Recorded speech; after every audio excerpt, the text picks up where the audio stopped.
Bureau chief Ejaz Ahmad Tahiraban. अरब media reports के मुताबिक खबर शाम कहते हैं मुमताज़ ईरानी फिल्म साज नासिर तकवाई 84 साल की उम्र में इंतकाल कर गए। इन्ना लिल्लाहि व इन्ना इलैहि राजिऊन। उनकी अहलिया ने मंगल को बताया वो सेंसरशिप के खिलाफ अपनी तवील जद्दोजहद के लिए शोहरत रखते थे। उनकी अहलिया अदाकारा मर्जिया वफा महर ने इंस्टाग्राम पर लिखा, नासिर तकवाई एक फ़नकार जिसने आज़ादी से ज़िंदगी गुजारने का मुश्किल फ़ैसला किया, दुनिया से रुखसत हो गई। तकवाई 13 जुलाई 1941 को ईरानी शहर आबादान में पैदा हुए। उन्होंने 1972 में अपनी पहली film tranquillity in the presence of others की रिलीज़ के बाद शोहरत हासिल की, जो ईरान में रिवायत और जदीदियत के दरमियान कशमकश की खाम तस्वीर कशी करती है।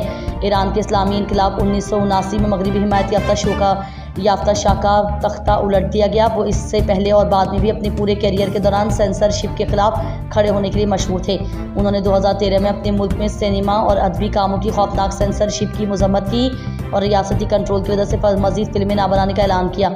उन्होंने अपने कैरियर के दौरान 6 फिल्मों, एक टेलीविज़न सीरीज़ और कई दस्तावेजी फिल्मों की हिदायतकारी की।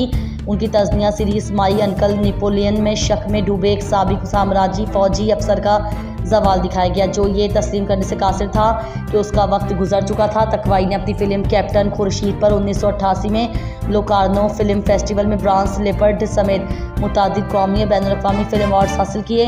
उन्हें 2002 में ईरानी हुकूमत के ज़ेर इंतज़ाम फजर फिल्म फेस्टिवल में खुसूसी ज्यूरी प्राइज़ से नवाजा गया, लेकिन उन्होंने इसे कबूल करने से इनकार कर दिया।